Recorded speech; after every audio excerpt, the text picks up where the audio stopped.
கிறிஸ்துவுக்குள் பிரியமான சகோதர சகோதரிகளே, நம் பிதாவாகி தேவனுடைய நாமத்தினாலும் நம் ஆண்டவராகி இயேசு கிறிஸ்துவின் நாமத்தினாலும் உங்கள் அனைவருக்கும் கிருபையும் சமாதானமும் உண்டாவதாக என்ற வாழ்த்துதலோடு கூட இந்த மாலை வணக்கத்தை கூட நான் தெரிவித்துக் கொள்கிறேன். உங்களை எல்லாரையும் பார்க்கும்போது ரொம்ப சந்தோஷமாக இருக்குது.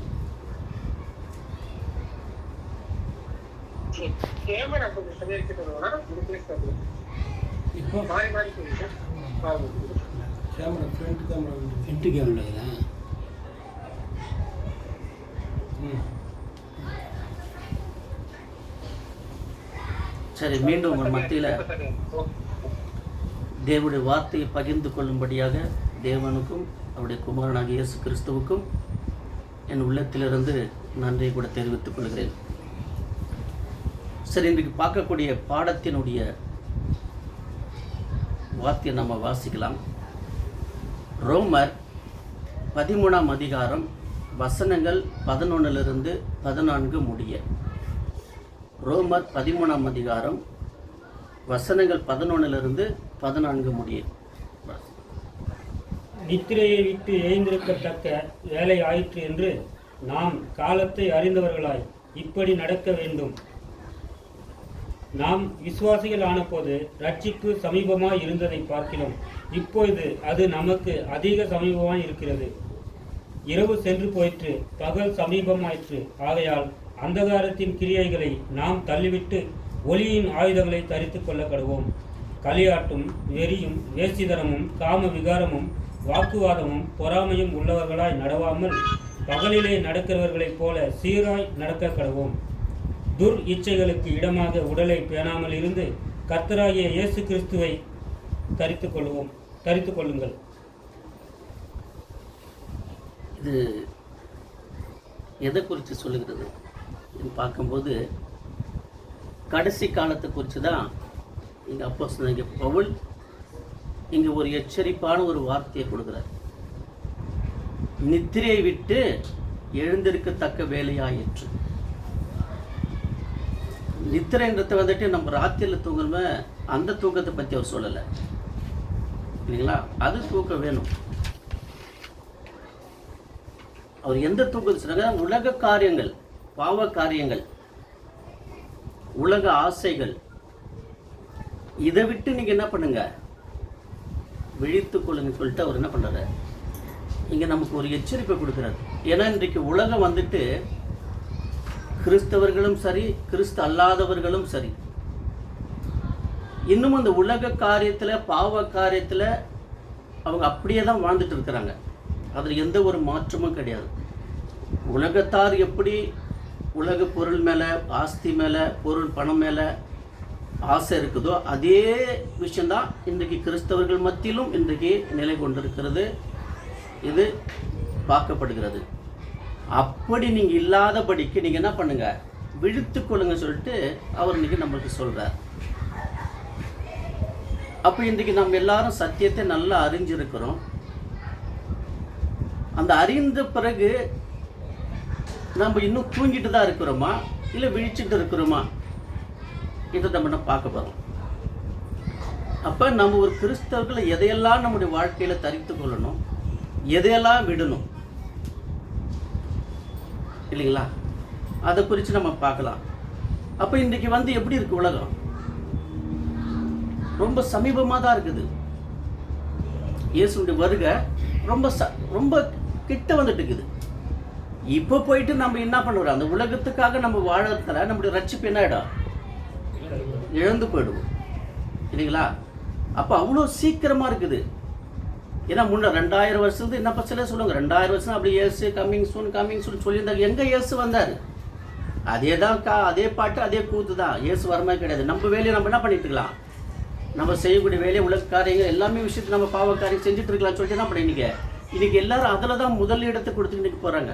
தேவனுடைய வார்த்தைக்கோ தேவனுக்காக வாழ வேண்டும் அந்த வைராக்கியமோ இன்னைக்கு அநேக இடத்துல குறைஞ்சிட்டு தான் போயிருக்குது. நம்பிக்கையற்ற ஒரு வாழ்க்கையாக இன்றைக்கி கிறிஸ்தவர்கள் மத்தியிலையும் உலகத்தார் மத்தியில் அப்படி தான் இன்றைக்கி கடந்து போயிட்டுருக்கு.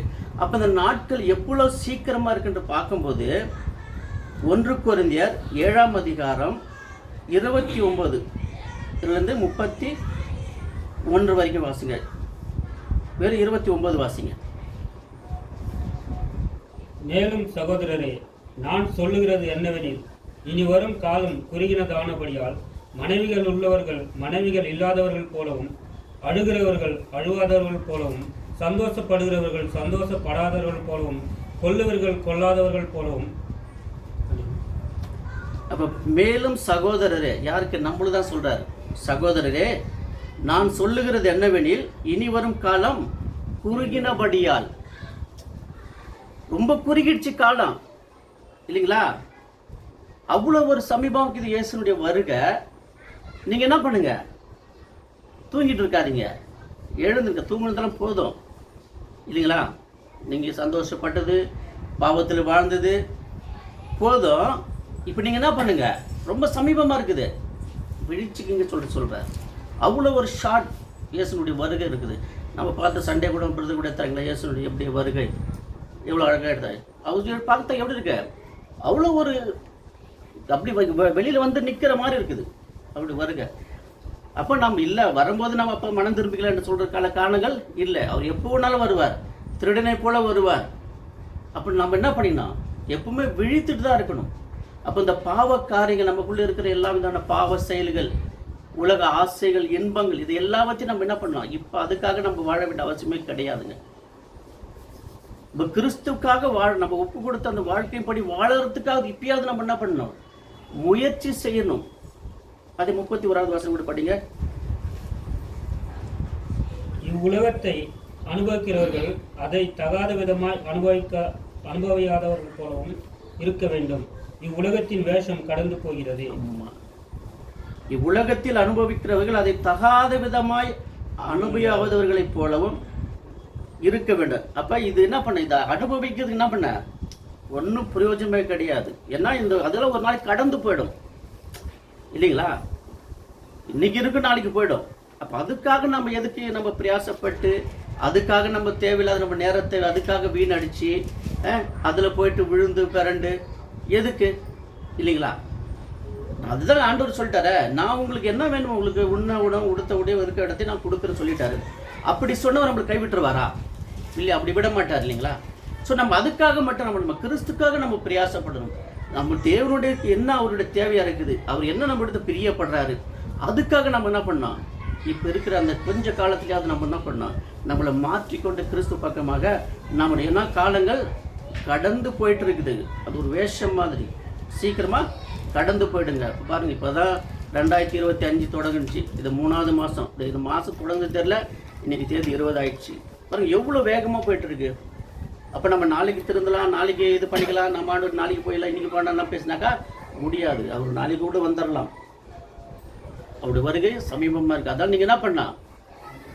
விழித்து கொள்ளுங்கன்னு சொல்கிறாரு. ஏன்னா நம்ம தூங்கிட்டு நம்ம விசுவாசம் இது வரைக்கும் நம்ம பட்ட எல்லாமே வீணாயிடும் என்று சொல்கிறாரு. அப்போ இது ஒரு சம்பவம் கூட இஸ்ரேல் மக்களை குறித்து கூட சொல்கிறாரு. பாருங்கள், 1 கொரிந்தியர் 10ஆம் அதிகாரம் 10-11 வசனம்.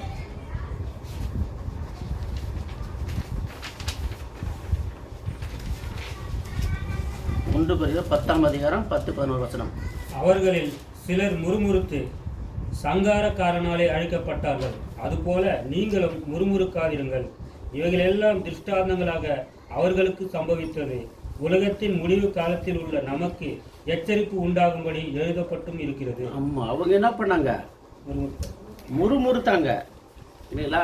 அவங்கள என்ன பண்ணாதே எகிப்திலிருந்து கொண்டு வந்தாரு. ஆனால் அவங்க என்ன பண்ணிட்டாங்க? முறுமுறுத்து அவங்க என்ன பண்ணாங்க? வனாந்தரத்தை அழிக்கப்பட்டாங்க. அப்படி நீங்கள் என்ன பண்ணாதீங்க, முறுமுறுக்காதீங்க.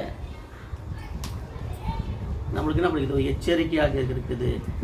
உலகத்தின் முடிவு நமக்கு என்ன பண்ணுது? இதெல்லாம் ஒரு திருஷ்டாந்தமாக நமக்கு என்ன பண்ணுது? வச்சிருக்கப்பட்டிருக்குது. அப்போ நம்ம என்ன பண்ணணும்? விழித்து கொள்ளணுன்றத நம்மளுக்கு அவர் இங்கே வச்சிருக்கார். அப்போ இப்படிப்பட்டவர்களாய் நம்ம எப்படிப்பட்டவர்களாக இருக்கணும்? கிறிஸ்துவை அறிந்த நாம எப்படி இருக்கணும்? நம்ம எப்படி இருக்கணும் வாழ்க்கையில்? 1 பேதுரு 4ஆம் அதிகாரம் 7வது வசனம்.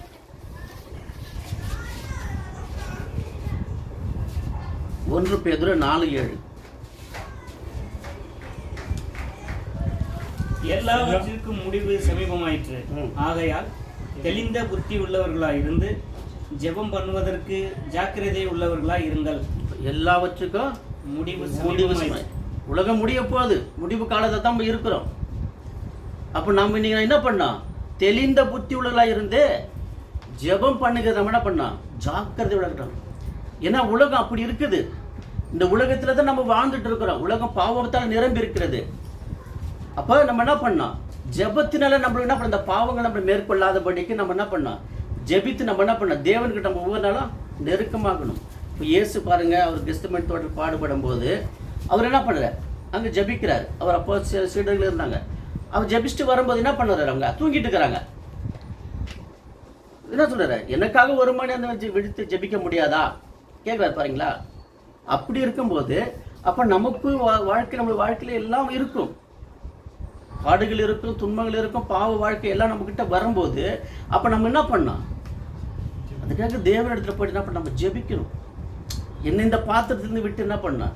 நீக்க ஆண்டவரே, என்னை இந்த பாவம் என்னை பின் தொடர்ந்துக்கிட்டே இருக்குது, அதை விட்டு என்ன பண்ண, என்னை நீக்குங்கன்னு சொல்லிட்டு என்ன பண்ண, நம்ம விழித்திருந்து ஜெபிக்க கற்றுக்கணும். தெளிந்த புத்தியுள்ளா இருக்கணும். மங்குக்கு போன புத்தி இருக்கக்கூடாது.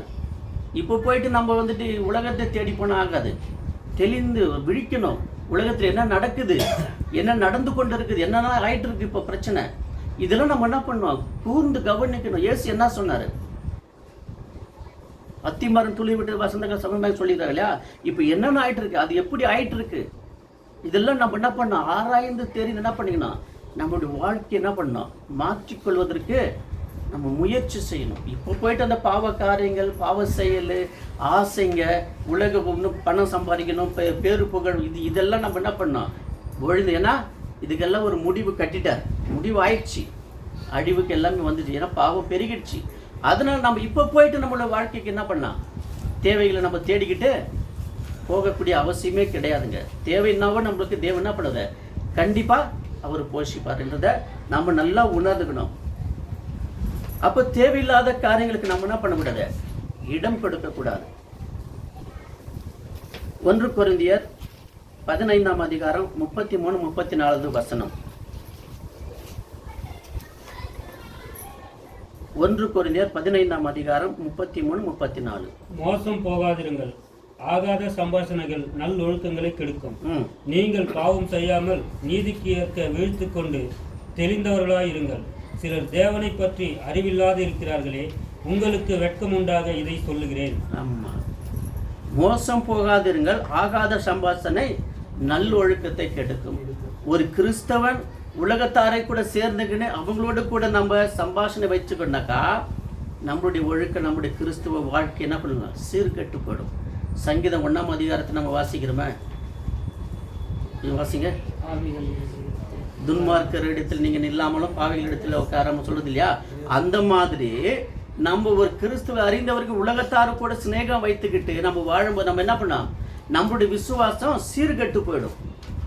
அப்படி நீங்க இருக்க, இது நான் என்ன பண்ண, உங்களுக்கு வெட்கம் உண்டாக நான் உங்களுக்கு சொல்றேன். அப்போ பவுல், நீங்கள் பாவம் செய்யாமல் நீதிக்கேற்று விழித்து கொண்டு தெளிந்தவர்களாய் இருங்கள் இல்லைங்களா? அப்போ நம்ம என்ன பண்ணோம்? நம்மளுடைய நீதி என்ன, நம்முடைய இயேசு கிறிஸ்து என்ன நம்மளுக்கு நீதியை கற்றுக் கொடுத்தாரு, இதில் தான் நம்ம என்ன பண்ணோம்? நம்ம வாழணும். அதை தான் நம்ம தெளிந்தவர்களாக இருக்கணும்னு சொல்லிட்டு அவர் நம்மளுக்கு இங்கே ஒரு எச்சரிப்பை அவர் கொடுக்குறத நம்ம இங்கே பார்க்குறோம். அப்போ பகலுக்குரியவர்களுக்கும் இரவுக்குள்ளுக்கு என்ன வித்தியாசம் இருக்குது இல்லைங்களா? நம்ம எல்லாம் ரட்சிக்கப்பட்டு இருக்கிறோம், கிறிஸ்துவுக்குள்ளே வந்திருக்கிறோம், சத்தியத்தை அறிஞ்சிருக்கிறோம். இப்போ அவங்களுக்கு நமக்கு இருக்கிற வித்தியாசம் என்ன இருக்குது சொல்ல முடியுங்களா? 1 தெசலோனிக்கேயர் 5ஆம் அதிகாரம் 5-8 வசனங்கள். 7 படிங்க. தூங்குகிறவர்கள் ராத்திரியிலே தூங்குவார்கள், வெறி கொள்ளுகிறவர்கள் ராத்திரியிலே வெறி கொள்வார்கள். 8. பகலுக்குரியவர்களாகிய நாமோ தெளிந்தவர்களாய் இருந்து விசுவாசம், அன்பு என்னும் மார்க்கவசத்தையும் ரட்சிப்பின் நம்பிக்கை என்னும் தலைசீராவையும் தரித்து கொண்டிருக்க கடவும். ஆமாம், தூங்குகிற ராத்திரியிலே தூங்குவார்கள், வெறி கொள்வர் ராத்திரியிலே வருவார்கள். எல்லாமே அவங்களுக்கு என்ன, அவங்க பகலில் தான் எல்லாமே வெறி கொள்றது எல்லாமே அதுதான் அவங்களுக்கு. ஸோ அப்படி நீங்கள் என்ன பண்ணுங்க? பகலுக்குரியவர்களாகிய நாம் யார்? சத்தியத்தை அறிந்தவர்களாகிய நாம் தெளிந்தவர்களாக இருந்து விசுவாசம், அன்பு என்று மார்க் அவசரம்னா ரட்சிப்பென்னும் நம்பிக்கை என்னும் தலை சிறை இதெல்லாம் நம்ம தரித்துக்கணும். அப்போ வேத வசனங்களை நமக்குள்ள என்ன பண்ணணும், வச்சுக்கணும். அப்போதான் நம்ம என்ன பண்ணணும், அப்படிப்பட்ட காரியத்தை நம்ம இருக்கும்போது நம்மளை சரிப்படுத்திக்கணும். சாத்தான் நம்மளை வந்து தூண்டுவான். அப்போ இந்த இதனுடைய அன்பு இதெல்லாம் நமக்குள்ள இருக்கும்போது நம்ம என்ன பண்ண முடியாது, அதை எதிர்க்க முடியும். அதை தான் எபேசியர் 6:14-17 வாசிங்க. எபேசியர் 6:14-17. சத்தியம் என்னும் கச்சையை உங்கள் அறையில் கட்டினவர்களாயும் நீதி என்னும் மார்க்கவசத்தை தரித்தவர்களாயும் சமாதானத்தின் சுவிசேஷத்திற்குரிய ஆயத்தம் என்னும் பாதரட்சையை கால்களிலே தொடுத்தவர்களாயும் பொல்லாங்கன் எய்யும் அக்னி அஸ்திரங்களை எல்லாம் அவிழ்த்து போடத்தக்கதாய் எல்லாவற்றிற்கும் மேலாக விசுவாசம் என்னும் கேடகத்தை பிடித்து கொண்டவர்களையும் நில்லுங்கள். இரட்சணியம் என்னும் தலை சீராவையும் தேவ வசனமாகிய ஆவியின் பட்டயத்தையும் எடுத்துக்கொள்ளுங்கள். இது எல்லாம் நம்ம என்ன பண்ணணும், நமக்குள்ள இருக்கணும். வேத வசனங்கள் நமக்குள்ள எப்பவுமே இருக்கணும். சோதனை வரும். இயேசு கூட சோதனை வந்துச்சு. அவர் என்ன சொன்னாரு, சாத்தான போயிட்டு இந்த கல்லை அப்பம் பசியா இருந்தா கல்லை அப்பமாக்கி மாற்றி சாப்பிடுங்க. மனுஷன் அப்பத்தினால் மட்டுமல்ல தேவனை வார்த்தைங்க. எப்படி சொன்னாரு அவரு, அவருக்குள்ள அந்த வார்த்தைகள் இருந்ததுனால எடுத்து சொன்னாரு. அப்ப நமக்கு அந்த சோதனைகள் வரும்போது, அந்த காலங்கள் வரும்போது நம்ம என்னத்தை செய்வோம், இப்படி கூடி தேவனுடைய வார்த்தையை கேட்கணும், வேத வசனங்களை வாசிக்கணும், கேட்கணும். இப்படி நம்ம கேட்கும் போது தான் அது நமக்குள்ள இருதயத்துக்குள்ள அது இருந்து என்ன பண்ணுங்க, சாத்தான் நம்மளை சோதிக்கும் போது, அது எதிர்கொள்ளும் போது இந்த வசனத்தை நம்ம தியானிக்க எடுத்து பார்க்கும்போது தான் நம்ம அதை போய் மேற்கொள்ள முடியும். அப்படி இல்லாமல் போனால் நம்ம என்ன பண்ணுங்க, பரிதவிக்கப்பட்டவர்களாக ஆயிடும்ன்றத அப்போ இல்லைங்களா. அப்போ இதையெல்லாம் விட்டு நம்ம வரும்போது தேவன் நம்மளுக்கு என்ன கொடுக்க என்ன பண்ணுறாருனாக்கா, எபேசியர் 5:14 ஆதலால் தூங்குகிற நீ விழித்து மரித்தோரை விட்டு எழுந்திரு, அப்பொழுது கிறிஸ்து உன்னை பிரகாசிப்பார் என்று சொல்லியிருக்கிறார். தேவனே சொல்லியிருக்காரு, இதெல்லாம் விட்டு நீ வா. வரும்போது நான் என்ன பண்றேன், உன்னை பிரகாசிக்க பண்ணணுன்ற. அப்ப இன்னும் நம்ம என்ன பண்ணிட்டு இருக்கிறோம், அந்த பிரகாசம் உள்ள ஒளியின் இடத்துல நம்ம வரல. ஏதோ வந்தோம், அப்படியே இருந்துட்டு இருக்கணும், அவ்வளவுதான். அப்ப எப்படி நம்மளை பிரகாசிப்பாரு, இதெல்லாம் விட்டு வந்தாதானே பிரகாசிப்பாரு இல்லைங்களா. அப்போ நம்ம விட்டு இருக்கிறோமா, இந்த பாவ காரியங்கள் இன்னும் அப்படியே தொடர்ந்துட்டு தான் இருக்கிறோமா, இன்னும் அந்த ஆசை நம்ம இன்னும் அப்படியே பின்பற்றி தான் இருக்கணுமா, இதெல்லாம் நம்ம கொஞ்சம் என்ன பண்ணணும், சிந்திக்கணும். நம்ம அப்படியே தூங்கிட்டு அப்படியே கம்ஃபர்டபுளாக இருந்துடக்கூடாது. ஒவ்வொரு நாளும் நம்ம என்ன பண்ணணும், சீர்படுத்திக்கிறதுக்கு நம்ம பிழிக்கணும், வேதத்தை வாசிக்கணும், கேட்கணும். இப்படி கூடி வரும்போது தான் என்ன பண்ணுவார், தேவனை பேசுவார். அவர் எவ்வளவோ அன்பாக இருக்கிறதுனால தான் நம்ம இப்படி வார்த்தைகளை பேசுகிறார். ஏன் நம்மளை மட்டும் அவர் சில வார்த்தைகளை குடித்து கடிந்துக்கிறாருனாக்கா, அவர் நம்ம மேலே வச்சிருந்த அன்பு, அந்த அன்பு இருக்கிறதுனால தான் நம்ம என்ன பண்ணுற, என் பிள்ளைங்கள் சீர்கெட்டு போயிடக்கூடாதுன்றதுக்காக தான் நம்ம என்ன பண்ண சில வார்த்தைகளை சொல்லி நம்மளை சீர்படுத்துறதுக்கு அவர் ரொம்ப பிரயாசப்படுறாரு. ஆனால் நாம் என்ன பண்ணிட்டு இருக்கிறோம், இந்த காதில் வாங்கி இந்த காதில் அப்படியே விட்டுட்டு அப்படியே போயிட்டே இருக்கிறோம். அப்புறம் பார்த்துக்கலாம் கடைசி காலத்தில். ஏசு இப்போ எங்கே வரப்போகிறாரு, இன்னும் நிறைய காலம் இருக்குது, நிறைய வருஷம் இருக்குது. அப்போ நம்ம என்ன பண்ணலாம், இந்த நெருக்கத்தில் நம்ம சரிப்படுத்திக்கலாம்னு சொல்லிட்டு போனோம்னாக்கா, நினையாத நேரத்தில் வந்து என்ன பண்ணிவிடுவார், போயிடுவார். அந்த 10 கன்னிகை குறித்து நம்ம பார்க்க இல்லைங்களா, என்ன உன்னுடைய விஷயம் இருந்தால் தானே அவர்கிட்ட போக முடியலன்னு என்ன பண்ணுவார், நீ யாருன்னே தெரியுன்னு சொல்லிடுவார். அப்படி நம்ம இருக்கக்கூடாது. ஏன் நமக்கு சொல்கிறார், நம்மளை மட்டும் அவர் எதுக்கு சொல்கிறார், நீங்கள் இப்படி இருக்காதீங்க, இன்னும் தூங்கிட்டு இருக்காதீங்க, இன்னும் நான் எவ்வளோ தடவை தான் உங்களுக்கு சொல்லிட்டு இருப்பேன், சொல்லிட்டு தான் இருக்கிறாரு. நம்ம கேட்டுட்டு தான் இருக்கிறோம், பழைய வாழ்க்கை நம்ம தொடர்ந்துட்டு தான் இருக்கிறோம். ஆனாலும் அவருடைய அன்பு நம்மளை என்ன பண்ணல, நம்மளை விடலை. திரும்ப திரும்ப திரும்ப நம்மளை என்ன பண்ணுற, அவர் நம்ம சொல்லிக்கிட்டே தான் இருக்கிறார். குழந்தைக்கு சொல்கிற மாதிரி என்ன பண்ணுறாரு, அழகாக சொல்கிறார். அப்போ இதை நம்மெல்லாம் புரிஞ்சுக்கிட்டு நம்ம என்ன பண்ணோம், இருக்கிற கொஞ்ச காலத்தில் நம்ம சீர்படுத்திக்கிட்டு அவருடைய குமாரனுடைய வருகைக்கு நம்ம என்ன பண்ணோம், ஆயத்தமாக இருக்கணும். அதை தான் இங்கே நம்ம என்ன பண்ணுங்க, தூங்காதவர்களை போல நம்ம விழித்து இருக்கணும்னு சொல்லிட்டு இங்கே நம்மளுக்கு ஒரு எச்சரிப்பை கொடுக்கறத போகலாம். அப்போ நம்ம அந்த பாவ காரியங்கள் இதெல்லாம் விட்டு அவர்கிட்ட வரும்போது நம்மளை என்ன பண்ணுறாரு, ஒரு பிரகாசிக்கக்கூடியவர்களாக நம்ம மாற்றுறாரு இல்லைங்களா. அப்போ அதுக்காக நம்ம என்ன பண்ணணும், பிரயாசம் பண்ணணும். அப்போ நம்முடைய நோக்கமெல்லாம் எதில் இருக்கிறது, நம்ம எந்த நோக்கத்தோடு இருக்கிறோம், எந்த நோக்கத்தோடு கிறிஸ்துவுக்குள்ளே வந்தோம் சொல்லுங்களேன்.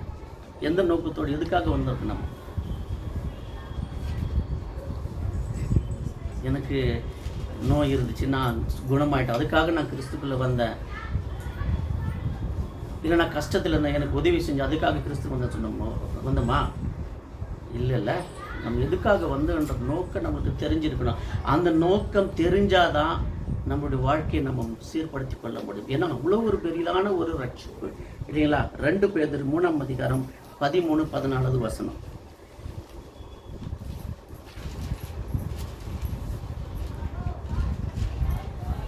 அவருடைய வாக்குத்தத்தத்தின்படியே நீதி வாசமாயிருக்கும் புதிய வானங்களும் புதிய பூமியும் உண்டாகும் என்று காத்திருக்கிறோம். ஆகையால் பிரியமானவர்களே, இவைகள் வர காத்திருக்கிற நீங்கள் கரையற்றவர்களும் பிழை இல்லாதவர்களுமாய் சமாதானத்தோടെ அவர் சந்நிதியில் காணப்படும்படி ஜாக்கிரதையாயிருங்கள். எதுக்காக? புதிய வானம் புதிய பூமி. இது வர்றதுக்காக நம்ம காத்துட்டு இருக்கோம். எப்போ உலகம் முடியுமோ, எப்போ அந்த புதிய வானம் புதிய பூமி வருமோ என்று காத்து. ஏன் உலகத்தில் அவ்வளோ பாவங்கள் நம்ம என்ன பண்ணிட்டு இருக்கிறோம்? ரொம்ப கஷ்டமா இருக்குதுங்க. காலையில் எழுந்திருக்கிறதாலே ரொம்ப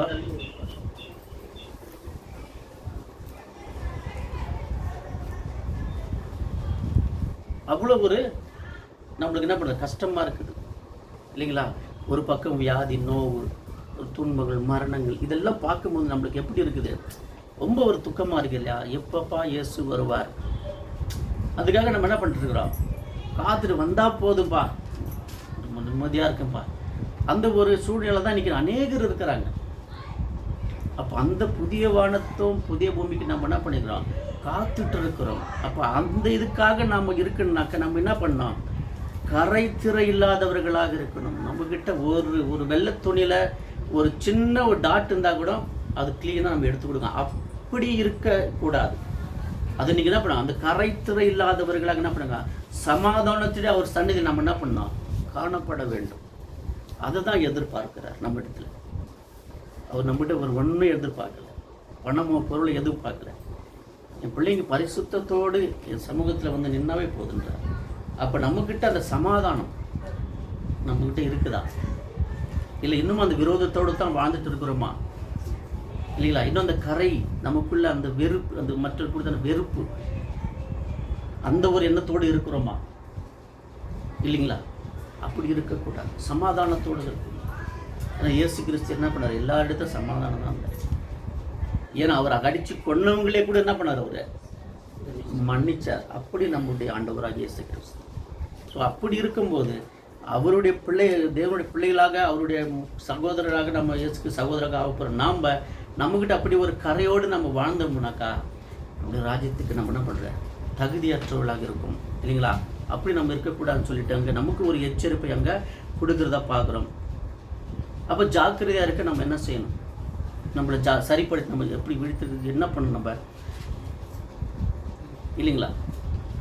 சபை கூடியதில் விட்டு விடக்கூடாது. இன்றைக்கி என்ன பண்ணாங்க? சபை கூடணும். இப்படி கூடி வந்தால் தான் தேவன் பேசுவார். வீட்டில் உட்கார்ந்து அவர் பேச மாட்டார் இல்லைங்களா? அதுக்கு தான் சபைன்னு ஒன்று இருக்குது இல்லைங்களா? அங்கே வந்து நம்ம கூடும்போது தான், அப்போ நம்ம சபைக்கு வரும்போது இந்த நாட்களில் நான் என்ன மாதிரி தவறுகள் இருந்தேன், நான் எப்படி வாழ்ந்தேன்றது அங்கே தேவன் அவருடைய வார்த்தை நமக்கு என்ன பண்ண உணர்த்துவார். அப்போ அந்த சபை கூடி வரும்போது தான் நம்ம என்ன பண்ணுத நம்மளை சரிப்படுத்தி கொள்ள முடியும். நான் ஒரு நாள் சர்ச்சுக்கு வராது எனக்கு ரொம்ப கஷ்டமாயிடுச்சு. அப்படி இருக்கும்போது அப்போ அந்த ஏன்னா என்னை பற்றி அன்றைக்கி என்ன பேசியிருப்பாரு? என்னுடைய தவறுகள் அங்கே தானே உணர்த்த முடியும். அங்கே தானே அவர் என்னை உணர்த்துவார். அப்போ நான் வேறு இடம் போயிட்டோம்னா எப்படி என்னுடைய தவறு நான் எப்படி உணர முடியும் இல்லைங்களா? அப்போ அந்த சபை கூடி வர்றதை நம்ம என்ன பண்ணணும்? யாரும் விட்டுவிடக்கூடாது. எபிரேயர் 10ஆம் அதிகாரம் 25வது வசனம். அப்படி வராத நம்ம என்ன பண்ணோம்? புத்தி சொல்லி அவங்களுக்கு என்ன பண்ணணும்? சபைக்கு கொண்டு வரணும். எபிரேயர் 10ஆம் அதிகாரம் 25வது வசனம். சபை கூடி வருதலை சிலர் விட்டு விடுகிறது போல நாமும் விட்டு விடாமல் ஒருவருக்கு ஒருவர் புத்தி சொல்ல கடவோம். நாளானது சமீபத்து வருகிறதை எவ்வளவாய் பார்க்கிறீர்களோ அவ்வளவாய் புத்தி சொல்ல வேண்டும். ஆமா, இன்னைக்கு என்ன பண்ணாங்க? நிறைய பேர் சபைக்கு வருவதே என்ன பண்ணாங்க? விட்டுட்டுக்கிறாங்க. நீங்க யாராவது கேட்குறீங்களா? யாராவது சர்ச்சுக்கு வரணும் ஃபோன் பண்ணி விசாரிக்கிறீங்களா? ஏன் பிரதர் இன்னைக்கு வரல, நீங்க என்னாச்சு கேட்குறீங்களா? நான் கூட கேட்கறதில்ல. இல்லைங்களா? கேட்கணும். ஏன் பிரதர் நீங்கள் சர்ச்சுக்கு வரல? சொல்லுங்க, பிரதர் இப்படிலாம் இருக்காதீங்க, சபைக்கு வாங்க. அங்கே தான் நம்மளை சீர்படுத்தி கொள்ள முடியும். புத்தி சொல்லணும். உங்களுக்கு என்ன பிரச்சனை, என்ன சத்தியத்தில் உங்களுக்கு பிரச்சனை இருக்கா, இல்லை வேறு ஏதாவது சகோதரி மதி பிரச்சனை இருக்கா, என்ன உங்களுக்கு ப்ராப்ளம், அதை சொல்லுங்கள். நம்ம சரிப்படுத்தி என்ன பண்ணலாம், நம்ம ஒருமித்து தேவனுடைய சமூகத்தை என்ன பண்ணலாம், நம்ம ஓடலாம் இல்லைங்களா? அப்படி சொல்லி நம்ம ஒரு என்ன பண்ணலாம். ஏன்னா காலம் சமீபமாக இருக்குது. நம்ம எல்லாம் ஒரு சகோதரி இருந்துட்டு ஒரு சகோதரி வேறு வழியில் போயிட்டாக்கா நம்மளுக்கு எப்படி இருக்கும்? ரொம்ப கஷ்டமாக இருக்குது. என்னடா சகோதரி இப்படி ஆகிட்டாரு இல்லையா? எவ்வளோ ஒரு ஃபீலிங்காக இருக்கும். இப்போ எல்லாமே பருவ இப்போ நம்ம 10 பேர் இருக்குனாக்கா அப்போ 9 பேர் பரலோகம் போயிட்டு ஒருத்தர் விட்டுட்டாருக்கா, அப்போ நம்மளுக்கு எவ்வளோ துக்கமாக இருக்குது இல்லைங்களா? என்னடா அந்த சகோதரர் நம்ம சொல்லாமல் விட்டுமா, கேட்காம விட்டுட்டுமே, சே ஒன்றில் இப்படி ஆயிடுச்சு, நம்மளும் இப்படி ஆகிட்டுமே, எவ்வளோ ஒரு இது இருக்கு இல்லையா? ஸோ அப்படி நம்ம என்ன பண்ணக்கூடாது, இருக்க நம்மளால் முடிஞ்ச அளவுக்கு நம்ம சொல்லலாம். ஆனால் சகோதரர் வரணும், அது அவருடைய பிரச்சனை அது இல்லையா? நம்ம செய்ய வேண்டிய கடமையை, நம்ம ஒரு சகோதரருக்கு செய்ய வேண்டிய ஒரு காரியங்களை நம்ம என்ன பண்ணோம், கேட்கறது, விசாரிக்கிறது, அது நம்மளுடைய கடமை. இதை நம்ம செய்யணும். இது செய்யும்போது என்ன பண்ணலாம், அப்புறம் வர்றது அவருடைய விருப்பம். அது தேவனுக்கு தெரியும். அப்போ தேவன் நம்மள்ட்ட கேட்கும்போது நம்ம என்ன பண்ணலாம், நம்ம சொல்லலாம். ஆமாப்பா நான் சொன்னேன், நான் சகோதரர் வரல இல்லைங்களா? ஸோ ஆனால் நம்மளுடைய கடமையை நம்ம என்ன பண்ணோம், அது செய்யணும், அவருக்கு புத்தி சொல்லணும். அப்படி சொல்லும்போது தான் நம்மளை என்ன பண்ண முடியும், நம்ம எந்த விதத்தை நம்ம சரிப்படுத்திக் கொள்ள முடியும், நம்ம ஜாக்கிரதையாக இருக்க முடியும். இப்போ வண்டியில் போயிட்டு இருக்கிறோம், எதுக்கு அந்த அம்பெல்லாம் வைக்கிறாங்க? அங்கே அம்பு இருக்கு, நம்ம என்ன பண்ணுங்க, ஜாக்கிரதையாக இருக்கிறோம். எங்கள் அம்பு இருக்குப்பா, அந்த ஜாக்கிரதை. அப்போ அந்த மாதிரி தான்.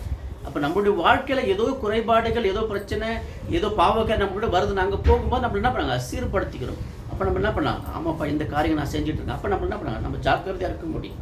அதனால் நீங்கள் என்ன பண்ணுங்கள், ஒருவருக்கு ஒரு என்ன பண்ணுங்க, புத்தி சொல்லிக்கொண்டு நம்ம என்ன பண்ணோம், இந்த சபை கூடுதலை விட்டு விடாதபடிக்கு நம்ம இருக்கணும். இன்றைக்கி அநேகர் என்ன பண்ணுங்க, உலக காரியத்துக்கு தான் முதலிடம் கொடுக்குறாங்க. எல்லாமே சண்டே சர்ச்சைனாலுமே என்ன பண்ணுங்க, உலக காரியத்துக்கு ரொம்ப ரொம்ப இம்பார்ட்டண்ட். ஸோ அதெல்லாம் நம்ம என்ன பண்ணோம், அவாய்ட் பண்ணுறதுக்கு நம்ம முயற்சி செய்யணும். எபேசியர் 5ஆம் அதிகாரம் 10-11 வசனம்.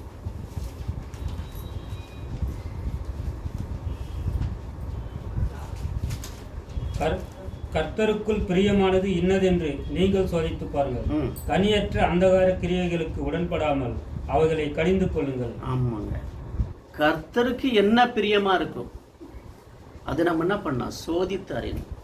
நான் எப்படி வாழ்ந்தா என் தேவன் பிரியப்படுவார், நான் என்ன செஞ்சா அவர் சந்தோஷப்படுவார், இதை நம்ம என்ன பண்ணோம், நம்மளை சோதிக்கணும். சோதித்து பார்த்து அதன்படி செய்யும்போது தேவன் சந்தோஷப்படுவார். அப்போ நமக்குள்ள அந்தகார கிரிகள், அதுக்கான நம்ம உலக காரியத்துக்குன்னு அதில் நம்ம ஈடுபாடு உள்ளப்பட்டிருந்தாக்கா தேவன் சந்தோஷப்படுவாரா? அப்படிப்பட்ட காரியங்கள் நமக்குள்ளே இருந்தால், இன்னைக்கு இருந்தால், இப்போ இருந்தால் நம்ம என்ன பண்ணோம், இன்றைக்கி என்ன பண்ணோம், அது கடிந்து கொண்டு எடுத்து போடணும். இது எனக்கு வேணும், இது என் தேவனுக்கு பிரியமில்லை, இது பிரியமில்லாத காரியம், என்னுடைய ரட்சிப்பு பெரிதாக இருக்கிறது, நான் இந்த உலகத்துக்குரியவன் அல்ல, நான் பரலோகத்துக்குரியவன்.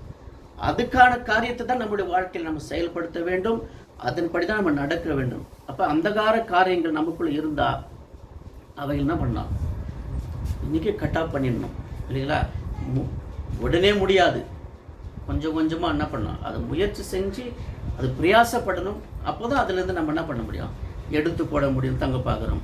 அப்போ எல்லா விதமான துர்க்குணத்தை ஒழித்து விட்டு வசனத்தை ஏற்றுக்கொண்டு அதன்படி என்ன பண்ணணும், நடக்கணும். நம்ம வெறும் கேட்கறத மாத்திரம்தான் இருக்கிறோம். இன்னைக்கு இந்த வாழ்க்கையில் ஒன்றுமே அதன்படி நம்ம செயல்படுறதே கிடையாது.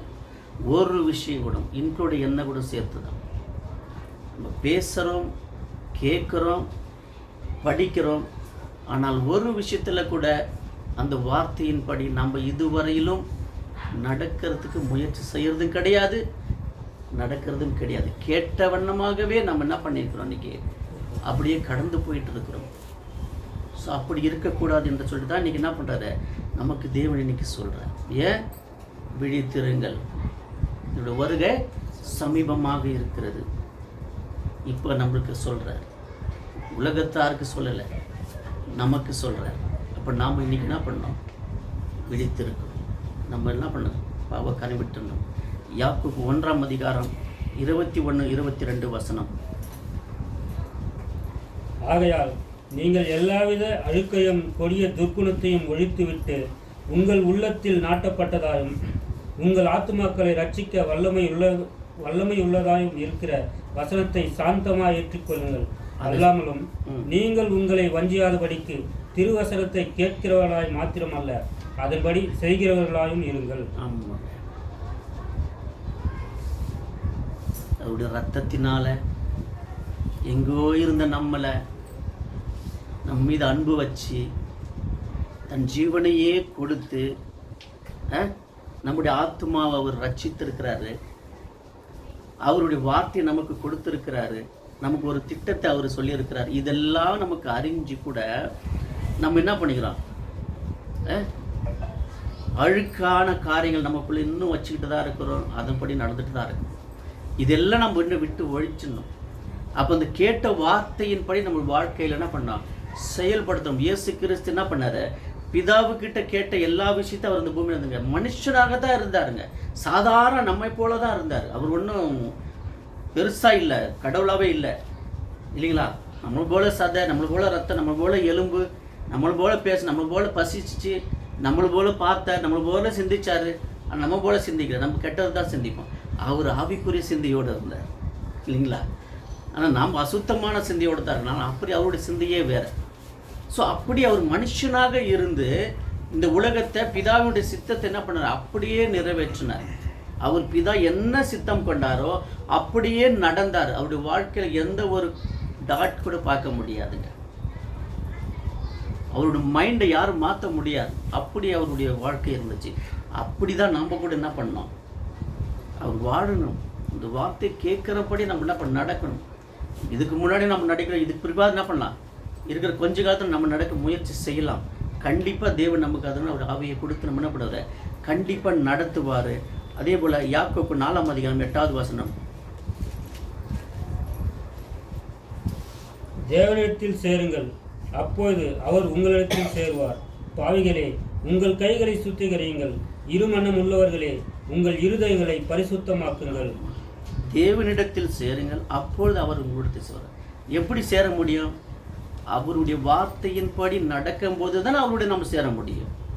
அப்போ அவருடைய நடக்கும்போது அவர் நம்மளிடத்து சேருவார். அப்போ நம்மள சரியான இல்லை. அப்போ நம்மளுடைய கைகள் என்ன பண்ணுங்க? சுத்திகரிக்கணும். கைகளை சுத்திகரினாக்க டெய்லி கை கழுவுறதில்ல. நம்மளோட அந்த திருட்டுத்தனமான காரியங்கள், இந்த பாவ காரியங்கள், இதெல்லாம் விட்டுடணும். என்ன பண்ணணும்? விட்டுடணும். அவ இருமனம் உள்ளவர்களே, 2 மனசு, 2 எஜமானுக்கு வேலை செய்கிற மாதிரி. அப்படி இருமனம் இருக்கக்கூடாது. ஒரே மனம். நம்முடைய அழைப்பு ஒன்றுனா ஒன்று தான், அவ்வளோதான். இயேசு தான். அப்படி தான் இருக்கணும். ஒரே மனத்தோடு தான் இருக்கணும். நம்ம ஓட்டம் ஒரு தான், அவ்வளோதான். என்னுடைய கோல் ஒன்று தான். அந்த ஒரு மனதோடு இருக்கணும். 2 மனசாக இருக்கக்கூடாது. ஆகுமோ ஆவாதோ, இருக்குமோ இருக்காதோ, அப்படி இருக்கக்கூடாது. நான் போவேன், என் தேவனை நான் காண்பேன், என் கண்களை சொன்னார. அப்போஸ் நீங்கள் இல்லையா? நான் பார்ப்பேன், என் தேவனை பார்ப்பேன். நான் அந்த ஒரு எண்ணத்தோடு, அந்த ஒரு மனதோடு நம்ம என்ன பண்ணோம்? நம்மளோட வாழ்க்கையில் நம்ம என்ன பண்ணோம்? ஓடணும். இன்றைக்கு அநேகருடைய வாழ்க்கையில் எப்படி இருக்குது வாழ்கிறாங்கன்னு பார்த்தோன்னாக்கா, பெருந்திண்டினால் என்ன பண்ணுறாங்க? இன்றைக்கி வெறி கொள்கிறாங்க. பார்த்தீங்கன்னாக்கா பாருங்க, இப்போ ரம்ஜான் நீங்கள் இப்போ தானிய ரோட்டு படம் எப்படி இருப்பாங்க? அவ்வளோ ஒரு சாப்பாட்டுக்கு என்ன பண்ணுங்க? அழையிறாங்க. அப்படி இருக்கக்கூடாது. லூக்கா 21:34 வசனம்.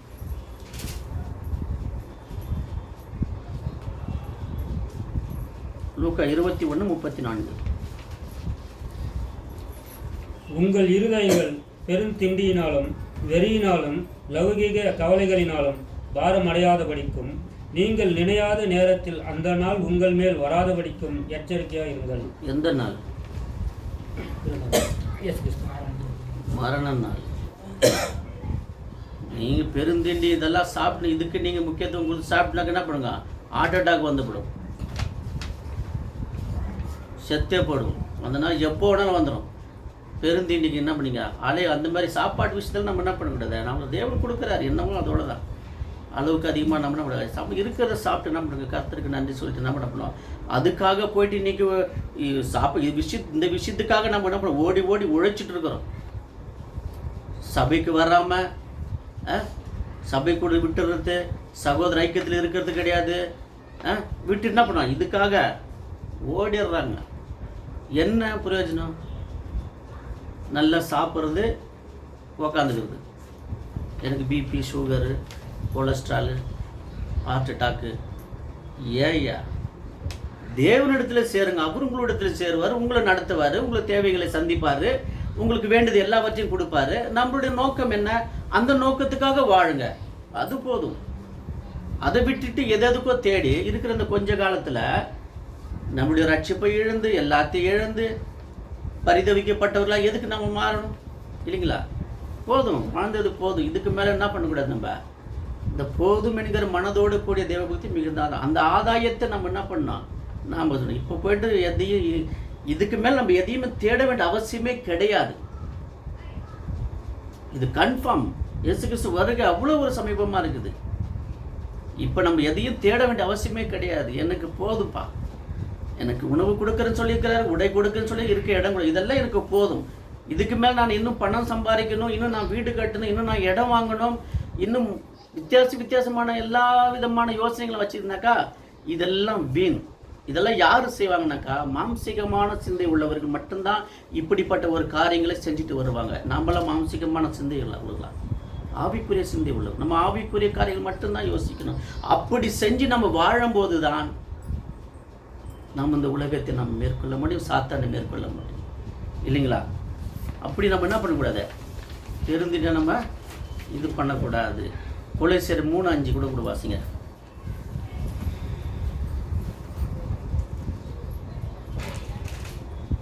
கொலோசியர் 3:5. ஆகையால் விபச்சாரம், அசுத்தம், மோகம், துர்யிச்சை, விக்கிரக ஆராதனையான பொருளாசை ஆகிய இவைகளை உண்டு பண்ணுகிற உங்கள் அவயங்களை அழித்து போடுங்கள். விக்கிரக ஆராதனையான பொருளாசை இது எல்லாருக்கும் வந்துட்டு இருக்குது. இப்போ அது நான் என்ன சொல்கிறது ஒன்றும் புரியல. சத்தியத்தை அறிஞ்சு கூட இந்த ஆசை வந்துட்டு இருக்குதுங்க. உங்களுக்கெல்லாம் தெரியுமான்னு தெரியாது, இது உண்மை. வந்துட்டு இருக்குது, நல்லா தெரியும். உலகம் அழிய போது நல்லாவே தெரியும், சத்தியம் நல்லாவே தெரியும். இன்னைக்கு என்ன பண்ணாங்க? சத்தியத்தை இந்த பொருள் ஆசை மேலே அவ்வளோ ஒரு வாஞ்சையாக, அவ்வளோ ஒரு ஈடுபாடாக இன்னைக்கு என்ன பண்ணுறாங்க? தெரிஞ்சுக்கிறாங்க, பேசுகிறாங்க, கேட்குறாங்க, செய்கிறாங்க. ஆனால் அவங்களே அந்த காரியங்களை செய்யும்போது நம்மளுக்கெல்லாம் எப்படி? இது இருக்கவே கூடாதுன்றார். இப்போ போயிட்டு நீ பொருள் ஆசை மேலே வீடு இதில் போய் நீ இருந்து என்ன பிரயோஜனங்க? அப்போ இவ்வளோ வருஷம் நம்ம சத்தியத்தை கேட்டு ஓட்ட வீணு தானே, வெளி வேஷம். ஏதோ பார்க்குற ஒத்த வேஷம் தரிக்கிற மாதிரி தான். சகோதர மத்தியில் ஒரு மாதிரி, ஆலயத்தில் ஒரு மாதிரி, ஆனால் வெளியில் போன மாதிரி வேறு மாதிரி. இப்படி இருக்கக்கூடாது தான் நமக்கு தான் சொல்கிறார். அப்படிப்பட்ட காரியங்கள் நீங்கள் என்ன பண்ண உண்டு பண்ணுகிற காரியங்களை அழித்து போடுங்கன்னு சொல்கிறாரு. இன்றைக்கி நம்ம அழித்து போடணும். அந்த ஆசை, பொருள் ஆசை நமக்குள்ள என்ன அந்த விக்கிர சிலையை குறித்து சொல்ல, அதுவும் விக்கிர ஆராதனை. பொருள் மேலே நம்ம ஆசை வச்சா அதுவும் விக்கிர ஆராதனை தான். இதெல்லாம் தேவனுக்கு பகையாக இருக்கிறது. அப்போ இந்த பகையக்கூடிய காரியங்கள் நமக்குள்ளே இருக்கக்கூடாதுன்னு சொல்லி இன்றைக்கி எச்சரிக்கிறார். இன்றைக்கி நம்ம மாற்றிக்கொள்ளணும். மாற்றிக்கொள்ளுமா? இந்த ஆசை நமக்கு வரவே கூடாது. என்னதான் இருந்தாலும் இருக்கிறத பகிர்ந்து கொடுத்துன்னு சாப்பிட்டு போயிடணும். அப்போஸ்தலனுடைய ஊழியத்து கூட அப்படி தானே இருந்தாங்க. இருக்கிறத வச்சு நம்ம ஊழியம் செஞ்சாங்க, எல்லாத்துக்கும் பகிர்ந்து கொடுத்து காலம் கடந்துடுச்சு. இப்போ நம்ம அப்படி தான் செய்யணும். அப்படி செஞ்சால் தேவன் ரொம்ப சந்தோஷப்படுவார். பரவாயில்ல, இருக்கிறத வச்சு இல்லாதவங்க அப்படி என்ன பண்ண பகிர்ந்து கொண்டு என்ன பண்ணுறாங்க? வாழ்ந்துட்டாங்க, ரொம்ப சந்தோஷப்படுவார். ஆனால் ஆசை, இந்த விற்கிறார பொருளாசை நமக்கு என்ன பண்ணக்கூடாது? வரவே கூடாதுங்க. அப்போ நம்ம தீமையான காரியங்களை இதெல்லாம் செய்யாமல் இருக்கிறதுக்கு என்னன்னாக்கா இயேசு கிறிஸ்துவினுடைய சாயலை நாம் தரித்து கொள்ள வேண்டும். அந்த சாயல் நமக்குள்ளே வரணும். இயேசு நடந்த அந்த வழி, அவர் பேசின விதங்கள், அவர் நடந்த விதங்கள், அவர் செஞ்ச காரியங்கள், இதெல்லாம் நமக்குள்ளே என்ன பண்ணணும்? வரணும். இல்லைங்களா? ரோமர் 13:14.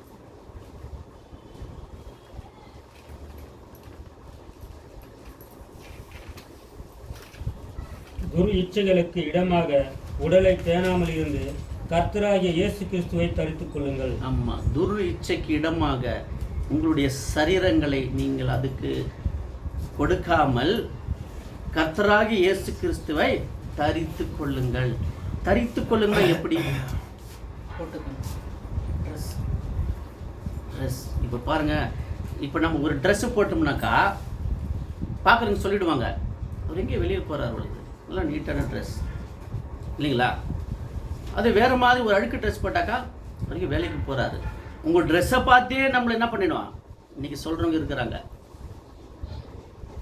அவருடைய ட்ரெஸ்ஸை நம்ம போட்டுனா எப்படி இருக்கும் இல்லைங்களா?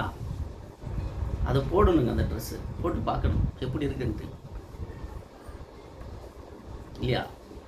அவரை தரித்து கொள்ளணும், அவருடைய குணங்களை நாம் தரித்து கொள்ளணும். இதெல்லாம் அவர்கிட்ட தரித்து கொண்டாதான் இந்த மாதிரியான பாவ காரியங்கள் நம்ம என்ன பண்ண முடியும், செய்ய மாட்டோம். அது நம்மளுக்கு செய்யணும் மனசே வராது இல்லைங்களா? இது எப்போ நம்ம தரித்து கொண்டோம்? அவருடைய சாயலை எப்போ தரித்து கொண்டோம்? ஞான ஸ்நானத்தின் மூலியமாக நம்ம என்ன பண்ண அவருடைய சாயலை தரித்து கொண்டோம் சொல்லிட்டு வேதவசனம் கிளீனாக சொல்லுது. கலாத்தியர் 3ஆம் அதிகாரம் 27வது வசனம்.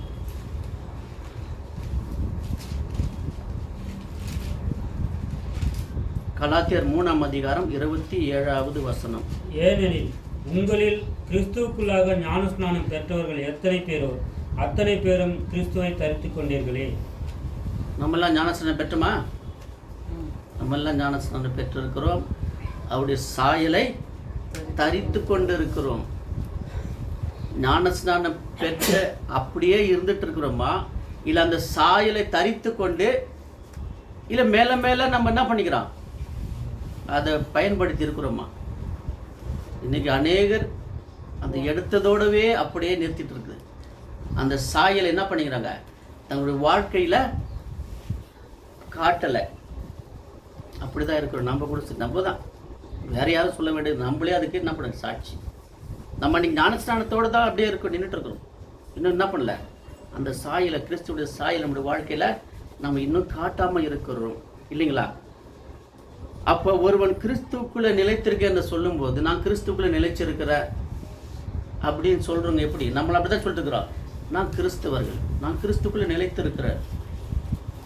சாயலே இல்லை, எப்படி நிலைச்சிருக்கிற சொல்ல முடியும்? அப்படி சொல்கிறவங்க எப்படி இருக்குனாங்கனாக்கா 1 யோவான் 2ஆம் அதிகாரம் 6வது வசனம்.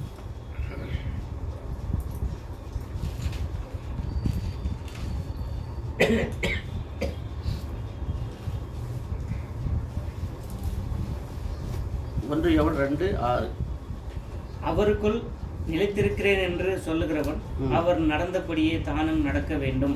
அவருக்குள் நிலைத்திருக்கிறேன் என்று சொல்லுகிறவர்கள், நம்மளாம் அப்படி தானே சொல்லிட்டு இருக்கோம், நான் கிறிஸ்துக்குள்ளே நிலைச்சிருக்கிறேன்பா, நான் ஞானஸ்நானம் எடுத்து கிறிஸ்துக்குள்ளே நம்ம என்ன பண்ண வாழ்ந்துட்டு இருக்கிறேன்.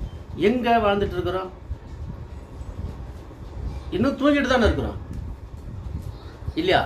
எங்கே வாழ்க்கையில் எங்கே இருக்கிறோம், எங்கே காமிக்கிறோம் இல்லையே? அப்படி சொல்கிறவங்க பொய்யர் என்று சொல்கிறாரு. அது மேலே கீழே அப்படியே வாசினாக்கா அப்படியே வரும் இல்லைங்களா? அப்படி நம்ம என்ன பண்ணோம், அவர் நடந்தபடியே தானும் அப்படி சொல்கிறவங்க இயேசுவை போல நடக்கணும். அவங்க தான் கிறிஸ்தவர்கள், அவங்க தான் இயேசுவை அவங்க என்ன பண்ணுறாங்க சரித்து கொண்டு இருக்கிறவங்களா இருக்க முடியும் இல்லைங்களா? அப்போ நம்முடைய நடக்கலாம் எப்படி இருக்கணும்னு பார்க்கும்போது ரோமர் 6ஆம் அதிகாரம் 19வது வசனம்.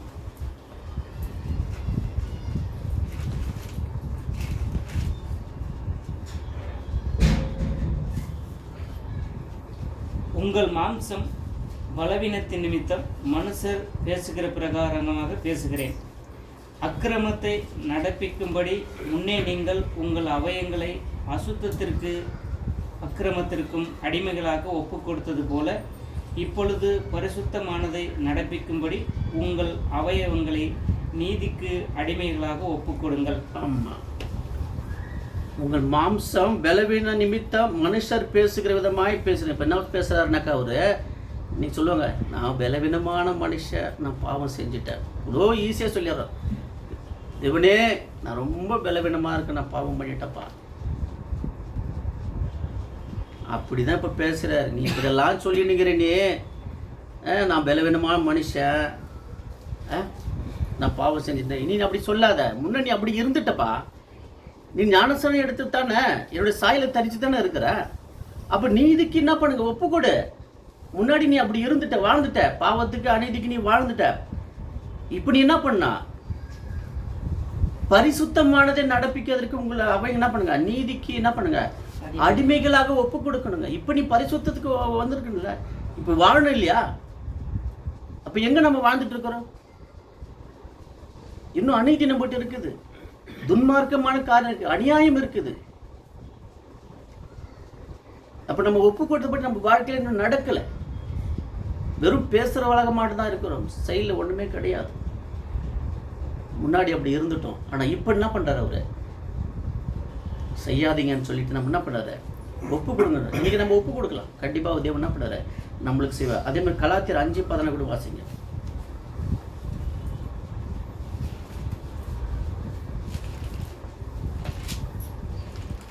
கலாத்தியர் 5:16. பின்னும் நான் சொல்லுகிறது என்னவென்றால், ஆவிக்கு ஏற்றபடி நடந்து கொள்ளுங்கள், அப்பொழுது மாம்ச இச்சையை நிறைவேற்றாது இருப்பீர்கள். ஆமாம், நம்ம என்ன பண்ணோம், ஆவிக்கு ஏற்றபடி. நம்முடைய தேவனுடைய ஆவி ஞானஸ்நானம் பெற்றபடியே தேவனுடைய ஆவி நமக்கு கொடுக்கப்பட்டது. அந்த ஆவிக்கு ஏற்றபடி, அந்த ஆவியினுடைய சிந்தையோடு ஆவியான நமக்கு என்ன ஏவப்பட்டிருக்காரோ அதன்படி நம்ம என்ன பண்ணோம். அப்படி நடக்கும்போது மாம்சிகமான இச்சைகளை நம்ம என்ன பண்ணிக்கலாம், நிறைவேற்றாமல் இருப்போங்க. இது உண்மை இல்லைங்களா? ரோமர் 8:5 கூட வாசிங்க.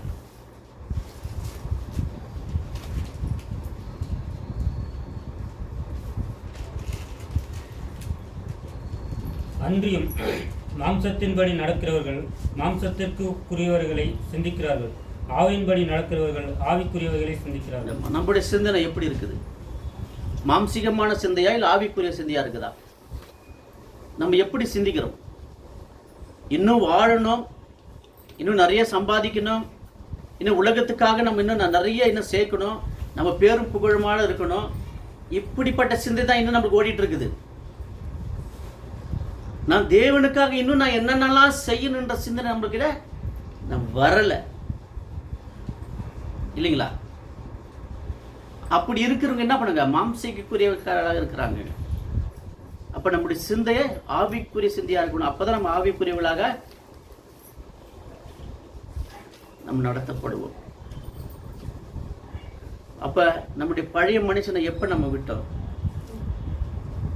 ஞானஸ்நானத்து மூலம் அவன் சொல்லி என்ன பண்ணா, இந்த உலகத்துக்கு நம்ம மரிச்ச இயேசு கிறிஸ்துவோட அவருடைய மரணத்தோட நம்முடைய நம்ம மரிச்சிருக்கிறோம் இல்லைங்களா? கரெக்ட் தானே? அவருடைய மரணத்தின் சாயல் நம்ம மரிச்சிருக்கிறோம். அப்ப நம்ம என்ன பண்ணோம், புதிய மனுஷன் தரிச்சு கொள்ளணும். ஆனா இன்னும் நமக்குள்ள அந்த பழைய மனுஷன் என்ன பண்ணிட்டு இருக்கான், இன்னும் இருந்துட்டு தான் இருக்கலாம். அந்த பழைய காரியங்கள் பழசு எப்படிலாம் இருந்தோமோ அப்படியே தான் இன்னும் இருந்துட்டு இருக்குது. அப்ப நம்ம என்ன பண்ணோம், புதிய மனுஷனை தரித்து கொள்ளணும். எபேசியர் 4:24.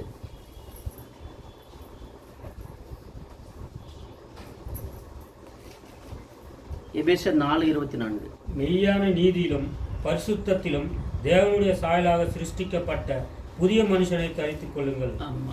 இப்போ தேவனுடைய சாயலாக நம்ம சிருஷ்டிக்கப்பட்டிருக்கோம். பாருங்க, ஆதாம வந்துட்டு அன்னைக்கு தேவனுடைய சாயலை சிருஷ்டிப்பட பரிபூர்ணமா இருந்தார். எப்போ அவர் பாவம் செஞ்சாரோ அவருடைய சாயலை அவரு விட்டுட்டார், இழந்துட்டார். அதே போலத்தான் நாம கூட என்றைக்கு நாம் ஞானஸ்நானம் எடுத்து தேவனுடைய சாயலை நம்ம மாறணுமோ அன்னைக்கு நம்ம தேவனுடைய சாயலாம். ஆனால் பாவக்காரிகள் அந்த பழைய மனுஷன் நமக்குள்ள இருந்தா அந்த சாயலை நம்ம என்ன பண்ணிட்டு இருக்கோம், இழந்துட்டு தான் இருக்கிறோம். அது நம்ம திரும்ப என்ன பண்ணோம், ரிப்பெண்ட் ஆகணும், நம்ம மாற்றிக்கொள்ளணும் நம்மள. அப்போ அந்த புதிய மனுஷன் நம்ம என்ன பண்ணோம், அதை தரித்து கொள்ளணும். அந்த நம்ம ஒப்பு கொடுத்தன்படி நம்ம என்ன பண்ணோம், வாழறதுக்கு முயற்சி செய்யணும். அதே மாதிரி கொலோசியர் 3:10 கூட இருக்கிற வாசிக்க வேண்டாம். அது தேவனுடைய சாயலுக்கு ஒப்பாக நம்ம என்ன பண்ணோம் இருக்குன்னு பார்க்கணும்.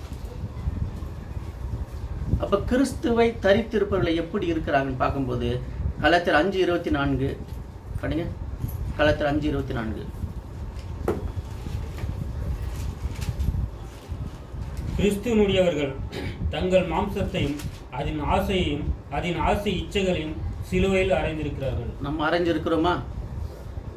கிறிஸ்துவுடையவர்கள் இல்லை. நம்மளாம் கிறிஸ்துவுடையவர்கள். நம்முடைய மாம்ச ஆசை இச்சையில சிலுவையில் அறைஞ்சிருக்கிறோமா? எங்க நம்ம அறைஞ்சிருக்கிறோம்? இன்னும் அந்த ஆசை அப்படித்தான் இருக்குது. அப்ப நம்ம எப்படி கிறிஸ்தவர்கள் நம்ம எப்படி சொல்ல முடியும்?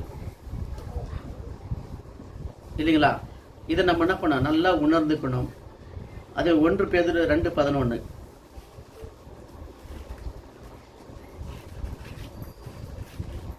பிரியமானவர்களே, அந்நியர்களும் பரதேசிகளுமாய் இருக்கிற நீங்கள் ஆத்மாவுக்கு விரோதமாய் போர் செய்கிற மாம்ச இச்சைகளை விட்டு விலகி.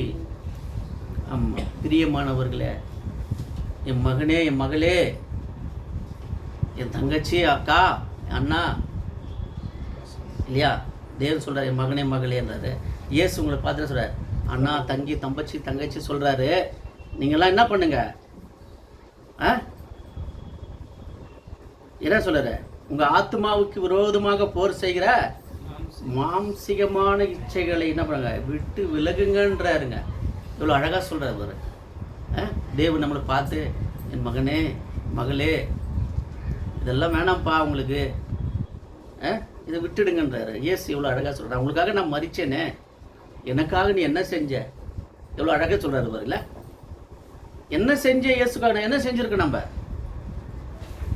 அவருக்காக நம்ம சரியாகவே வாழ்க்கையே வாழ்க்க முடியல. வேறு என்ன செய்ய போகிறோம் நம்ம அவருக்காக? யோசிக்க. இதெல்லாம் நமக்கு தான் அவர் சொல்கிறாரு. ஏன் நம்மளம்மா கண்டிப்பாக அவர் நம்ம மேலே வச்சிருந்த அன்பினால் தான் அவர் நம்மளோட பேசிகிட்டு இருக்கிறார். அப்போ நம்ம என்ன பண்ணோம்? அந்த மாம்சீகமான இச்சைகள் நம்ம என்ன பண்ணோம்? நமக்குள்ளே இருக்கவங்க விட்டு விலகி வேணும். அப்போ எதை நாம் நாட வேண்டும்? எதை நாம் நாடணும்? பார்க்கும்போது 2 தீமோத்தேயு 2:22.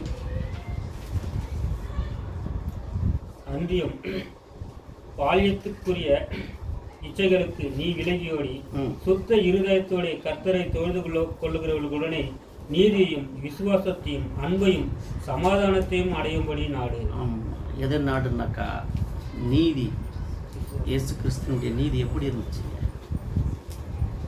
விசுவாசம், அன்பு, சமாதானம், இவைகளை நம்ம என்ன பண்ணினோம்? நாடிக்கொண்டு போகணும். இதெல்லாம் நமக்குள்ளே வளரணும். இதெல்லாம் இயேசுவின் குணங்கள். இதை நம்ம நாடி என்ன பண்ண? தரித்து கொள்ள வேண்டும். அதேமாரி 1 தெசலோனிக்கர் 4:3 கூட வாசிங்க.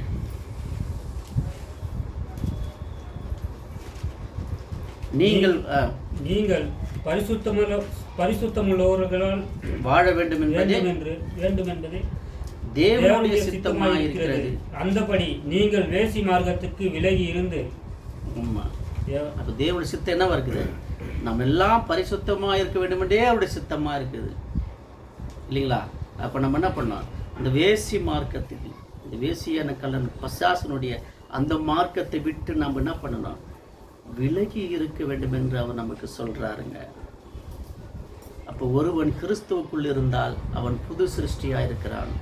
பழையவைகள் எல்லாம் ஒழிந்தன, எல்லாம் புதிதாகின. அப்போ நம்ம எல்லாம் கிறிஸ்துவுக்குள்ளே இருந்தால் தான் நம்ம புது சிருஷ்டியாக இருக்க முடியும். அப்படி இருக்கும்போது தான் நமக்குள்ளே இருக்கிற அந்த பழைய பாவங்கள், பழைய காரியங்கள் எல்லாமே நம்ம விட்டு என்ன பண்ணோம்? நீங்குங்கன்றது அவர் நமக்கு இங்கே சொல்கிறாரு. அது நம்ம 1 கொரிந்தியர் 2 கொரிந்தியர் 5:17 அது வேணா வாசிக்கலாம். அப்போ நம்முடைய அழைக்கப்பட்ட அழைப்புக்கு நம்ம எப்படி பாத்திரவான்களாக இருக்கணும்ன்ற எபேசியர் 4:1-3